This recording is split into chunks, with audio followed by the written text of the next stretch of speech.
എനിക്ക് പരിചയമുള്ള പലരും കല്യാണത്തിന് മുൻപേ വളരെ ഭംഗിയായി ഡ്രസ്സ് ധരിച്ച് പാർട്ടികളിലും പരിപാടികളിലൊക്കെ പങ്കെടുത്ത് അവർ വളരെ സന്തോഷവതിയായി കാണപ്പെടാറുണ്ടായിരുന്നു. പക്ഷേ ഒരു കല്യാണം കഴിഞ്ഞ് ഒരു കുട്ടിയൊക്കെ ഉണ്ടായിക്കഴിഞ്ഞാൽ പിന്നെ അവർ മറ്റുള്ള ആളുകൾ കൂടുന്നിടത്ത് ഒരിക്കലും കാണാറുണ്ടാവില്ല. ഇതിനെക്കുറിച്ച് ഞാൻ അന്വേഷിച്ചപ്പോൾ എനിക്ക് മനസ്സിലാക്കാൻ പറ്റിയ ഒരു കാരണം എന്ന് പറഞ്ഞാൽ അവരുടെ വയറ് ചാടിയതാണ്.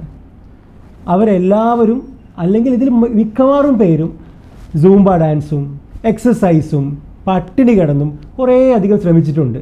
പക്ഷേ പലരിലും ഒരു പരിഹാരമായിട്ട് ഇതൊന്നും ഒരു മാറ്റം ഉണ്ടാക്കാറില്ല. സത്യത്തിൽ എന്താണ് ഈ വയറ് ചാടാൻ കാരണം? നമ്മുടെ ശരീരത്തിൻ്റെ മുൻഭാഗത്തുള്ള 2 മസിൽസ് ഉണ്ട്.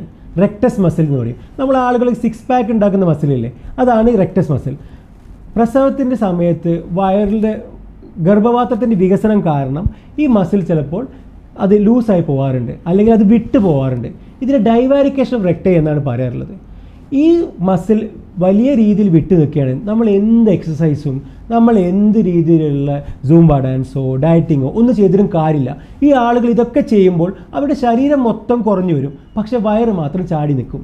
ഇതിനുള്ള യഥാർത്ഥ പരിഹാരം ടമ്മി ടക്ക് അല്ലെങ്കിൽ അബ്ഡോമിനോപ്ലാസ്റ്റി എന്ന സർജറിയാണ്.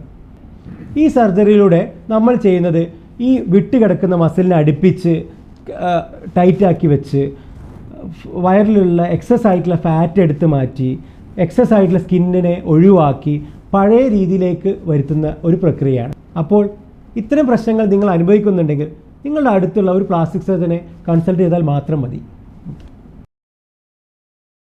Almas Hospital. We treat, he heals.